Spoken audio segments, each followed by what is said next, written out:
2 days before my niece's wedding, I got a notification. $9,900 charged to my card. The reception. My sister laughed. You've got no husband, no kids. This is your role. I just said, noted. That night I called the venue. The next morning my mom was screaming, her fiancé was panicking, and my sister was outside my office. 2 days before my niece's wedding, I got a notification. $9,900 charged to your card. The number looked fake. For a second I honestly thought it was one of those weird texts with a link to report fraud. But this one didn't come as a text. Came from my bank. Real-time notification. Real card. Real money. The charge was from a place called Birch & Stone Events. I sat frozen at my desk with the notification still open. I didn't touch anything. I just stared at it like it might correct itself if I waited long enough. But nothing changed.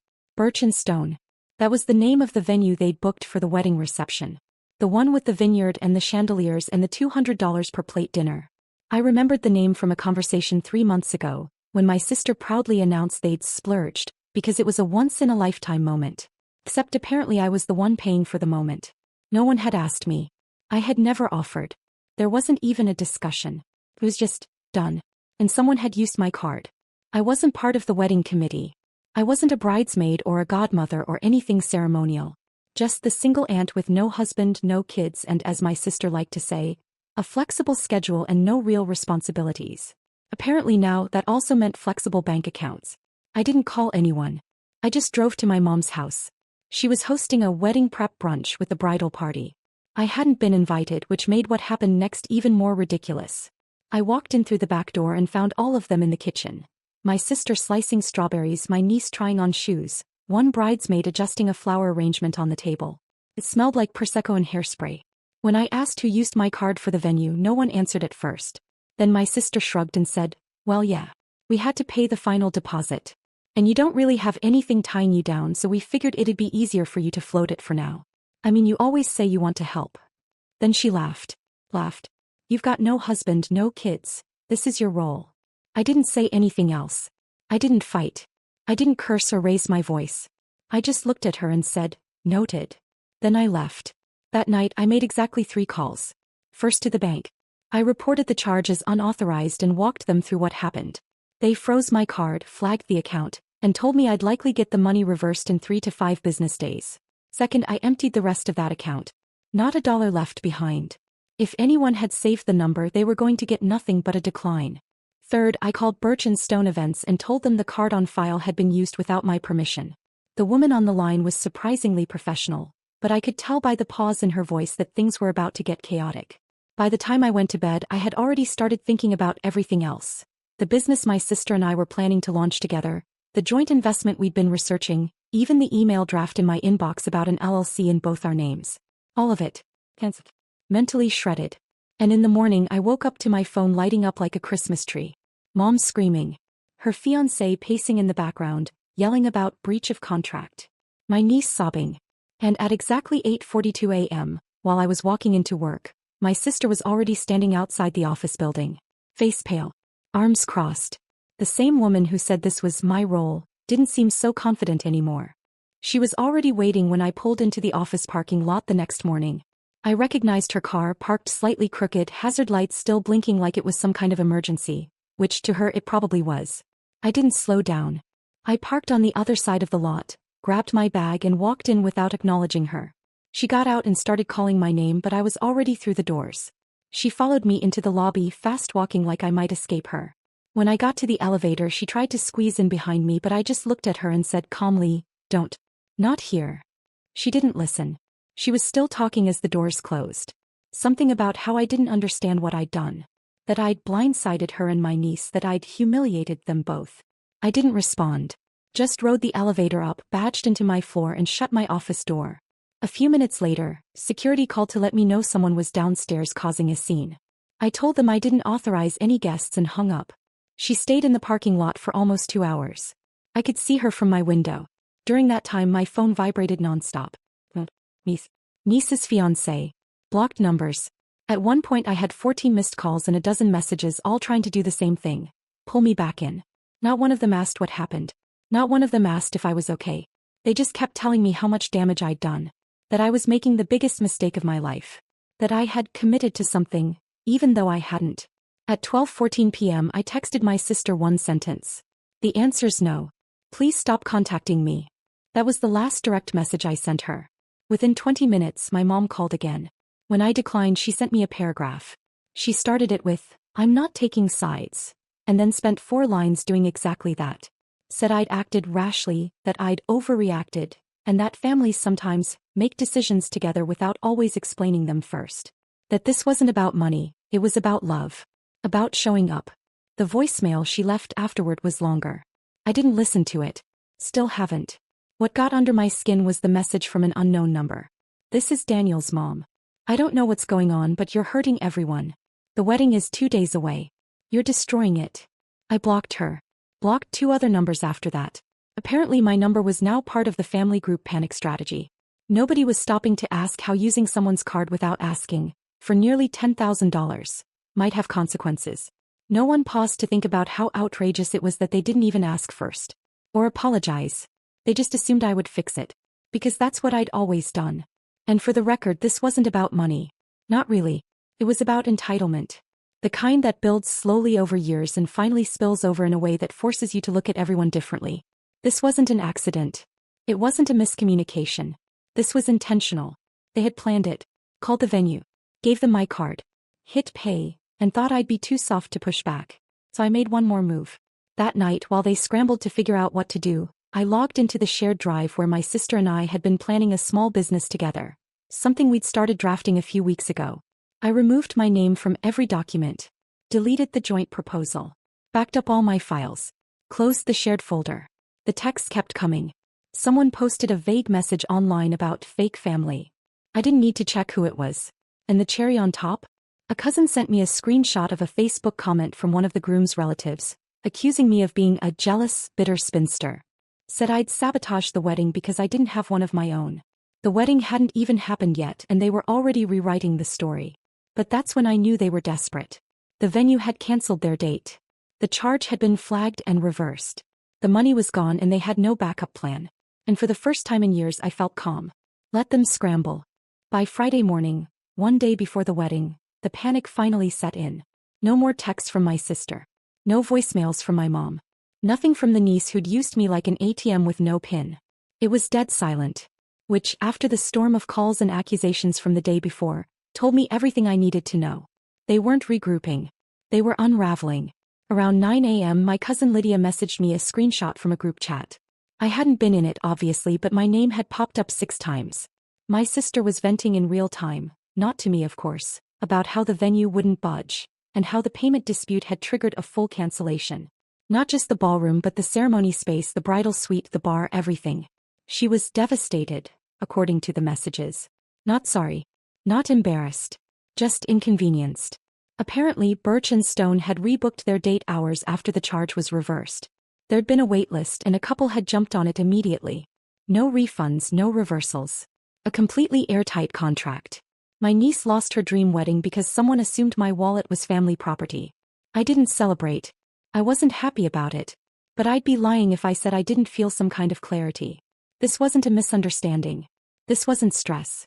This was manipulation, plain and simple. Planned, calculated, and quiet. And then it got worse.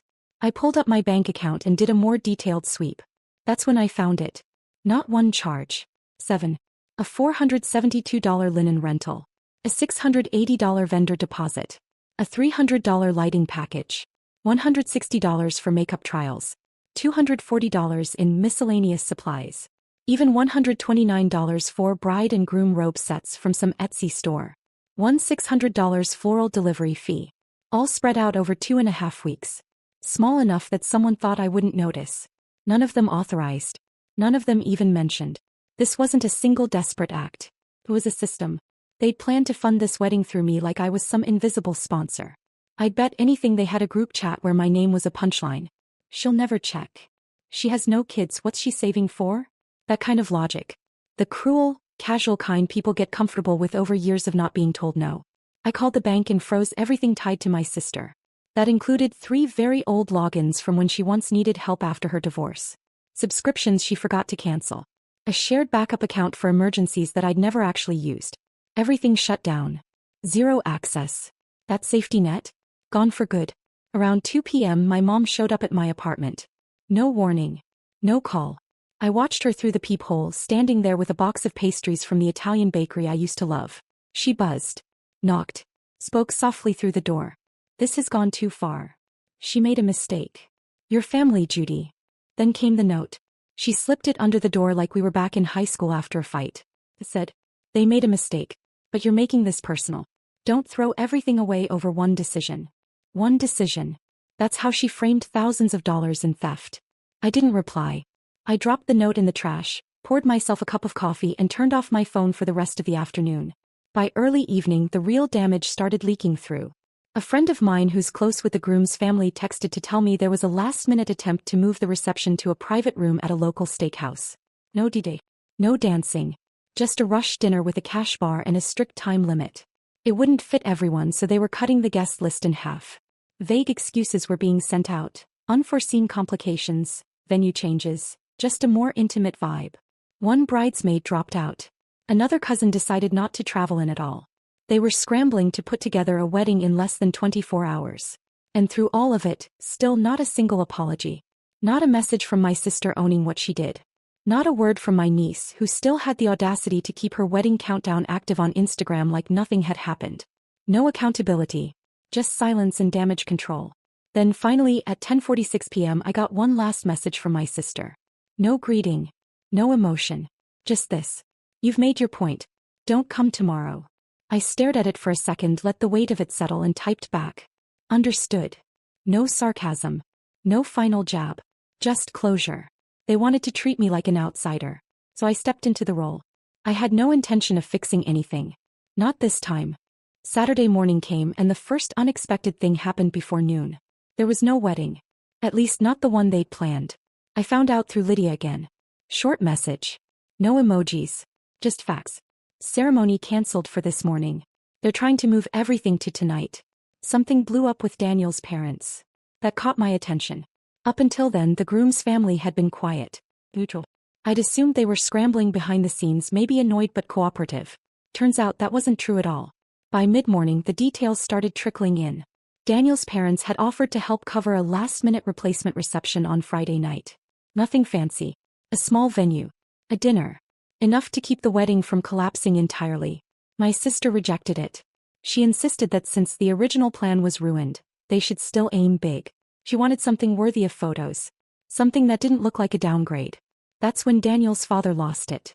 According to Lydia, he told my sister that she'd already embarrassed everyone once and wasn't about to do it again with his money. He said they should have paid for their own daughter's wedding from the beginning instead of assuming someone else would handle it. Then he walked out. After that, things spiraled. The priest backed out once the timeline changed. The church booking got pushed. Guests started showing up to town with nowhere to go. Bridesmaids were calling each other trying to figure out if they even needed to get ready anymore. The groom apparently locked himself in a room for an hour and wouldn't answer his phone. None of this was part of my plan. I hadn't wanted chaos. I just wanted my money back and my boundaries respected. But once you pull one thread, everything else comes loose. Around noon I went for a walk. I needed air. I passed people I recognized. Neighbors, coworkers, even someone from my gym. A few of them had been invited. Everyone had heard something different. I heard the venue double booked. I heard there was a family fight. I heard someone pulled funding at the last minute. No one said my name out loud. They didn't have to. By mid-afternoon I got a photo from a coworker who'd stayed on the guest list. The wedding was back on, sort of, new location. A community hall on the edge of town. Folding chairs. Bare walls. A rented arch that looked like it came out of storage 5 minutes earlier. The bride was already there in her dress. She didn't look excited. She looked like she was bracing for impact. The groom was smiling too hard, like he was trying to convince himself this was fine. Like if he kept smiling the embarrassment wouldn't show. Then something happened that I didn't see coming. I got a voicemail from my niece. Not an apology. Not even close. She said she was sad I wasn't there. That she never expected things to turn out this way. That she hoped I understood how stressful weddings are and that sometimes people make assumptions when they're overwhelmed. She said she hoped one day we could move past this, because family shouldn't let money get in the way of love. She never said the words "I'm sorry." She never said I shouldn't have done that. She framed it like fate had intervened. Like this was just an unfortunate misunderstanding that time would smooth over. I deleted the voicemail. That evening, while they rushed through a ceremony under fluorescent lights, I cooked dinner for myself. Nothing fancy. Pasta. A glass of wine. The kind of night I usually enjoy. Out of curiosity, I checked social media. Photos were already up. No captions explaining what happened. No mention of changes. Just carefully angled shots that avoided the room as much as possible. Tight frames. Forced smiles. Cropped images that tried to suggest something bigger than what it was. Someone from the groom's family had live-streamed part of it for relatives who didn't make the cut. A friend sent me the link. I watched for less than 2 minutes. That was enough. My sister was standing off to the side with a clipboard, whispering at people, gesturing sharply. No champagne. No music yet. No celebration energy at all. Just tension and exhaustion. The wedding still happened. But the fantasy didn't. And for the first time since all of this started, I felt certain. Stepping back hadn't ruined anything. It had only exposed what was already broken. Sunday morning came and not one person contacted me. No update from my mom. No recap text from my sister. Not even a fake "wish you were here" from my niece. Just silence, like I'd been cut cleanly out of the frame. And honestly, I preferred it that way. The photos started trickling in slowly through mutual friends. Not directly, of course, but enough to get the picture. Literally. The wedding had happened, yes, but it looked nothing like what they'd spent a year bragging about. No rolling vineyard hills. No sweeping drone shots. No 5-tier cake. The reception ended up being a dinner in a fluorescent-lit hall that looked like it usually hosted bingo night. The food was catered from a local chain restaurant. Plastic tablecloths. Disposable plates. But they smiled. They posted. They slapped the same hashtags on it as if nothing had changed. Hashtag forever starts now. Hashtag just married. Hashtag grateful. Fake gratitude, that part they kept. By the afternoon, I started hearing from people who weren't in the middle of it, people I hadn't spoken to in months. An old friend from high school sent a message. Was that whole situation real? With your card. I told her yes. No embellishment. Just a simple answer. She wrote back, they're lucky it was you. Anyone else would have pressed charges. I hadn't even considered it until she said it. I didn't want to ruin anyone's life. I didn't want legal drama or courtrooms. But it did click in that moment. They should have been grateful I only pulled the plug. They should have been relieved all I did was walk away. Because truthfully, they were closer to fraud than they probably realized. Monday morning, I went back to work and found a manila envelope slid under my office door. At first I thought it was just paperwork, maybe something I'd left unfinished in the chaos. But when I opened it, I stopped cold. It was a letter. Not typed. Handwritten. 2 full pages, front and back. From my sister. I sat down and read every word. I didn't know what I expected. Maybe a real apology, maybe some honesty for once. It wasn't that. It was a justification. She wrote that she was disappointed in how I handled things. That she'd never imagined money would come between us. That I should have understood she had no choice, because everything was already in motion, and she couldn't let her daughter's big day fall apart. She said she assumed I would step up like always. That I would just take care of it because that's what you do. Then, and this is real, she wrote. If you were going to back out, you should have done it earlier. You left us no time. As if not being stolen from fast enough was the actual offense. At the bottom she wrote, I hope in time we can be sisters again. Until then I need space. Space. From me. I placed the letter back in the envelope, sealed it and dropped it in the shredder in the copy room. Later that evening I got one more message, this time from Daniel's aunt. I'd met her once, briefly, at an engagement party. She'd been nice. Smart. The type who could smell dysfunction from across a room. She wrote, just wanted to say I know what really happened. You did the right thing. That one I kept. They thought I'd fade out of the picture. That I'd feel guilty. That maybe I'd try to fix it afterward, mend things quietly, offer some kind of olive branch. But I didn't. Because here's the thing. I didn't walk away from a wedding. I walked away from people who believed they had a permanent claim on me. On my time, my peace, my money. People who had been taught, by me over years, that I would always be there, that I would never say no. This time I said no. And I meant it. It's been a few weeks now. The wedding came and went. The photos have been filtered and posted. The captions sound cheerful, full of words like blessed, and perfect, and magical day surrounded by love. You'd never guess the original venue was lost 36 hours before the ceremony. You'd never know half the vendors pulled out or that the guest list was slashed last minute. It's all just curated smiles and carefully cropped shots in that plain, echoing hall. I didn't comment. Didn't like any photos. Didn't text anyone afterward. I let it live on without me. What's funny is how many people started reaching out privately, not to gossip, but to confess they'd seen it coming. People from both sides of the family. Old friends. Distant cousins. A few of them admitted they thought the whole "Judy will take care of it" mindset was getting out of hand even before this happened. But no one said anything then. Why would they? I always handled it. Until I didn't. There's been no attempt at a real apology. No follow-up letter. No olive branch. Just a slow, awkward fading. My mom hasn't brought it up again. She's been distant, probably hoping time will make it easier to pretend nothing happened.